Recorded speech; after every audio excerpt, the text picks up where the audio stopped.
Alam mo ba na ang pag-check ng phone mo tuwing 5 minuto nakakabawas sa abilidad mong makipag-connect ng mas malalim?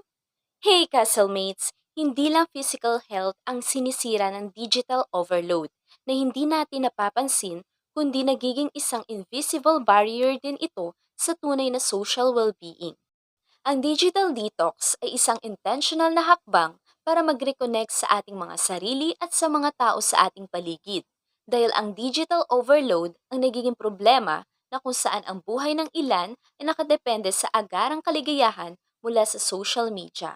Dahil dito, nahihirapan tayo makipag-ugnayan ng tunay, nawawala ang mga importanteng personal connections at ang likes at comments na lang ang nagiging source ng self-worth. Kapag wala na ang mga ito, nagiging sanhi ito ng isolation at anxiety. Kaya narito ang ilan sa mga senyales ng digital overload na nakakaapekto sa ating emotional at social na kalusugan. Una, phantom connection syndrome.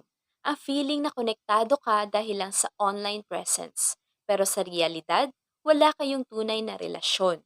Yung feeling na pag nakikita mong online si crush, parang may band na kayo.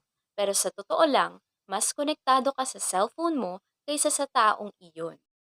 Pangalawa, scroll social paralysis. Kung nahihirapan ka nang makipag-usap ng personal o nawawala ang kasanayan mo sa normal na usapan dahil palagi kang online, ito ay isang malinaw na tanda na kailangan mong magbigay pansin sa iyong face-to-face interactions. Panghuli, validation hangover.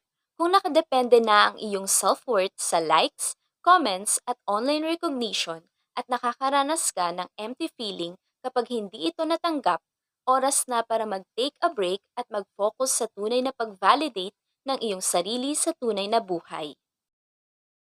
Kaya narito ang ilang mga estratehiya o hakbang para maiwasan ang digital overload. Una, Rule of 20-20-20.